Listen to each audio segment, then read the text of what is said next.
Hello everyone, welcome to my channel Ease Learning. This is Monica Sehgal and today I will discuss about Bloom taxonomy. देखिए unit wise syllabus discuss कर रहे हैं हम paper education का, तो उसमें आज एक इम्पॉर्टेंट टॉपिक डिस्कस करेंगे जो आपका पेपर 1 का भी पार्ट है ब्लूम टैक्सोनॉमी, वहाँ से भी क्वेश्चंस आते हैं और आपका एजुकेशन का भी इम्पॉर्टेंट पार्ट है। वैसे तो ब्लूम टैक्सोनॉमी को एजुकेशन के सिलेबस में कहीं मेंशन नहीं किया गया है, पर क्वेश्चंस रेगुलर आ रहे हैं इससे। तो जो आपका पैडागॉजी एंड्रोगॉजी यूनिट है जिसमें आपकी रिफ्लेक्टिंग टीचिंग और इन सब चीज़ों की बात की गई है, वहाँ से इस यूनिट से क्वेश्चन आते हैं ब्लूम टैक्सोनॉमी के। और ब्लूम टैक्सोनॉमी से क्वेश्चंस पेपर 1 में भी आ रहे हैं और एजुकेशन पेपर में भी आ रहे हैं, तो इम्पॉर्टेंट टॉपिक है, डिस्कस करते हैं इसे। ठीक है, तो ब्लूम टैक्सोनॉमी जो है आपकी, it's a set of 3 hierarchical models. देखिए टैक्सोनॉमी जहाँ पे आप क्लासिफिकेशन करते हैं, हायरार्की मीन्स दैट मीन्स आप स्टेप बाय स्टेप आगे जाएंगे, एक हायरार्की होगी जिसे आप फॉलो करेंगे। तो ब्लूम टैक्सोनॉमी में ब्लूम जिन्होंने इस हायरार्किकल थ्योरी को दिया, तो ये जो टैक्सोनॉमी थी ये लर्निंग ऑब्जेक्टिव्स पे काम करने के लिए थी कि क्लासरूम में या जब टीचर स्टूडेंट्स को टीच करते हैं तो क्या एक लर्निंग ऑब्जेक्टिव को ध्यान में रखकर उन्होंने टीच करना है, या क्या कंटेंट प्रोवाइड करना है, या फिर आप कहें तो कि जब आप लर्निंग एक्टिविटीज़ की बात करेंगे कि लर्निंग हो रही है तो 3 मेजर इंपॉर्टेंट ऑब्जेक्टिव्स हैं वो लर्निंग में आने चाहिए। ठीक है, तो लर्निंग ऑब्जेक्टिव्स की बात करेंगे हम ब्लूम टैक्सोनॉमी में, उन लर्निंग ऑब्जेक्टिव्स को क्लासीफाई किया गया है। क्लियर? तो Bloom taxonomy is a set of 3 hierarchical models used to classify educational learning objectives into level of complexity to specify. That means complex से स्पेसिफिकेशन की तरफ जाना है। जब आपको चीज़ें बताई जाती हैं तो आपके लिए कॉम्प्लेक्स हैं। मान लीजिए अगर ब्लूम टैक्सोनॉमी के बारे में आपको बिल्कुल आइडिया नहीं है तो ये कॉम्प्लेक्स टॉपिक है। जब आप इसे समझ लेंगे, क्लियर कर लेंगे, तो ये स्पेसिफिकेशन की तरफ जाएगी। दैट मीन्स आपने एक चीज़ को स्पेसिफाई कर लिया, आपने उस चीज़ को समझ लिया।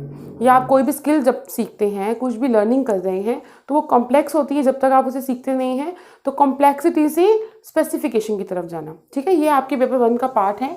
कॉम्प्लेक्सिटी टू स्पेसिफिकेशन का क्वेश्चन आ चुका है, तो वो आपका ब्लूम टैक्सोनॉमी में लर्निंग ऑब्जेक्टिव को बताने के लिए किया गया।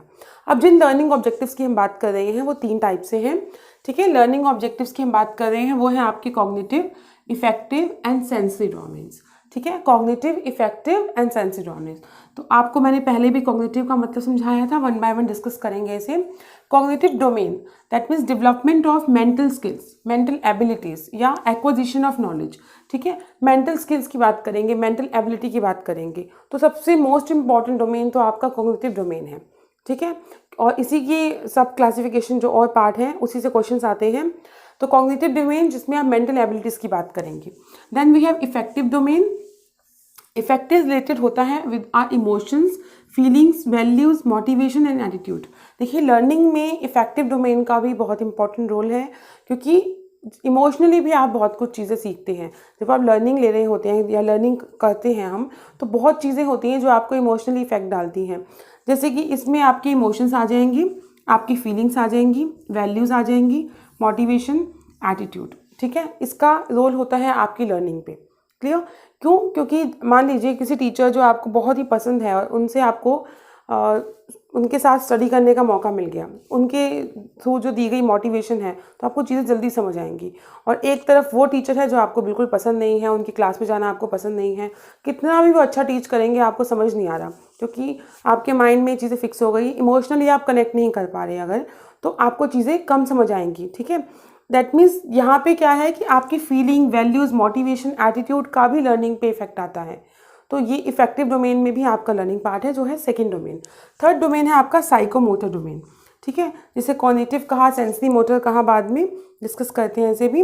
ठीक है, इसमें आपकी डूइंग एक्टिविटीज़ आ जाएंगी। साइकोमोटर एक्टिविटीज़ मैंने आपको पहले भी बताई थी, आपकी बॉडी पार्ट्स या बॉडी मूवमेंट्स का हिलना। ठीक है, तो ये इसका बेसिक मीनिंग था, डिटेल में डिस्कस करते हैं हम। सबसे पहले हम डिस्कस करेंगे कॉग्निटिव डोमेन को। कॉग्निटिव डोमेन ब्लूम टैक्सोनॉमी 1956 में जब आई थी, तो उन्होंने इस डोमेन को नाउन की तरह ट्रीट किया, नाउन बताया और एक हायरार्की दी।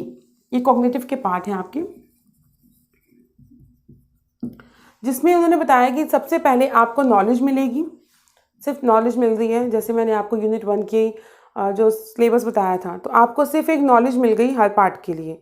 ठीक है, कि ये इंडियन स्कूल ऑफ फिलॉसफी का ये टॉपिक है, ये वेस्टर्न स्कूल ऑफ फिलॉसफी का है। जब उसे आप डिटेल में डिस्कस करेंगे, क्लासेस लेंगे और इंडियन स्कूल ऑफ फिलॉसफी के सारे पार्ट्स को समझ लेंगे, फिर पूरी यूनिट आपने समझ ली, तो वो आपकी नेक्स्ट पार्ट में आएगी। तो फर्स्ट आपको सिर्फ नॉलेज हो गई है कि है क्या, आपका सिलेबस क्या है। या आप नेट के सिलेबस की बात करें तो आपको सिर्फ नॉलेज हो गई है कि आपका सिलेबस क्या है। उसके बाद नेक्स्ट स्टेप पे आता है कॉम्प्रीहेंशन।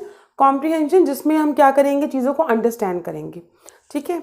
फिर जब आप चीज़ों को अप्लाई करते हैं, जैसे आपके मैथ्स के कुछ रूल्स हो गए, आपने डिवीजन और मल्टीप्लिकेशन सीखा, अब आपने उसे अप्लाई किया रियल लाइफ में या अपने एग्ज़ाम में, कहीं भी आपने उस चीज़ों को अप्लाई किया। जैसे हम रीजनिंग के क्वेश्चन करते हैं तो हमने मैथमेटिकल जो रूल्स हैं उन्हें फॉलो करके अप्लाई किया, तो उसे आप कहेंगे एप्लीकेशन।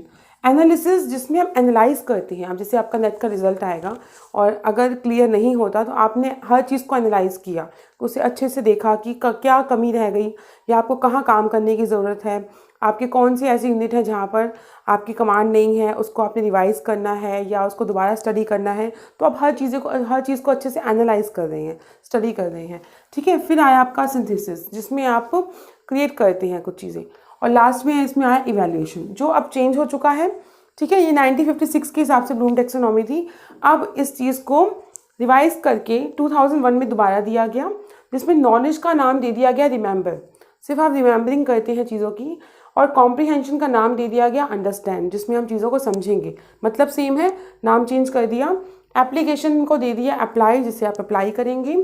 और यहाँ पे आपका जो एनालिसिस है वो सेम है, और सिंथेसिस और एवैल्यूएशन को इंटरचेंज कर दिया, क्योंकि सिंथेसिस दैट मीन्स क्रिएशन करना वो सबसे ऊपर रख दिया हायरार्की में, और इवैल्यूएट करना उससे पहले रख दिया, जो अभी के लिए हिसाब से सही भी है कि पहले आप चीज़ों को इवैल्यूएट करेंगे, लास्ट में आप क्रिएट करेंगे, अपनी क्रिएटिविटी दिखाएंगे, खुद से आप चीज़ें करेंगे, ठीक है। तो इसको और डिटेल में समझें। तो नॉलेज में हम चीज़ों को डिफाइन करते हैं, उन्हें आइडेंटिफाई करते हैं, डिस्क्राइब करते हैं, बताते हैं सिर्फ, और रिकॉग्नाइज कर पाते हैं। सिर्फ नॉलेज है, मतलब बिल्कुल लोएस्ट लेवल की बात हो रही है। अंडरस्टैंडिंग में हम चीज़ों को समराइज़ करना सीख जाते हैं, उन्हें इंटरप्रेट कर पाते हैं, क्लासीफाई करेंगे, कंपैरिजन भी कर सकते हैं। अप्लाई में हम सॉल्व करते हैं कोई चीज़, चेंज जो लाना है, जैसे कुछ सीखा और कहीं अप्लाई कर दिया तो चेंज कर दिया आपने, रिलेट कर पाते हैं चीज़ों को और यूज़ में लाते हैं। एनालाइज में आप कनेक्ट करेंगे, कोरिलेट करेंगे और कैटेगराइज करेंगे चीज़ों को, ठीक है। इवैल्यूएट में आप क्रिटिसाइज करेंगे, आप जो भी सीखा है उसे क्रिटिसाइज करेंगे, जज करेंगे और रीफ्रेम करेंगे अपने हिसाब से। अब आप क्लासेस ले रहे हैं, वीडियो लेक्चर सुन रहे हैं, चाहे इस क्लास की बात करें चाहे किसी और क्लास की बात करें, फिर आपने अपने हिसाब से उसे इवैल्यूएट किया। आपको पता है कि मुझे मान लीजिए इफेक्टिव डोमेन का मीनिंग क्लियर है, तो फिर आपने क्या किया कि सिर्फ कॉग्निटिव डोमेन को अच्छे से समझ लिया, क्योंकि आपको इफेक्टिव डोमेन का मीनिंग अगर क्लियर है तो आपने ज़्यादा काम किया कॉग्निटिव डोमेन पर। इस क्लास की अगर मैं बात करूँ तो आपने अपने हिसाब से चीज़ों को इवैल्यूएट किया अपने अकॉर्डिंग, और उसे क्रिटिसाइज किया, जज किया, रीफ्रेम कर दिया अपने हिसाब से, ठीक है। अब क्रिएट की बात करें तो डिज़ाइन, खुद से आपने कोई चीज़ डिज़ाइन की, मॉडिफाई की, कोलैबोरेट की, ठीक है, और आपने राइट की, इन्वेंट की, इन्वेंशन आ जाती है यहाँ पर। तो ये है कॉग्निटिव डोमेन। यहाँ से क्वेश्चन आते ही आते हैं, चाहे पेपर 1 हो और चाहे पेपर 2 हो। लास्ट 2019 में भी क्वेश्चन आया था, 20 में भी आया है, और फर्स्ट पेपर में तो रेगुलर क्वेश्चन आ रहे हैं। तो ये आपने याद रखना है। सबसे पहले आपने नॉलेज ली, रिमेंबर किया, कॉम्प्रीहेंशन अंडरस्टैंड किया, एप्लीकेशन जैसे आपको क्वेश्चन दे दिया, आपको बताया कि इसे हायरार्की वाइज करेक्ट कीजिए, ठीक है। तो आपको ये क्वेश्चन आएगा जिसमें आपको 6 के बारे में पता होना चाहिए, ठीक है। यहाँ पे हम बात करेंगे remember, understand, apply, analyse, evaluate and create. तो ये था आपका कॉग्निटिव डोमेन।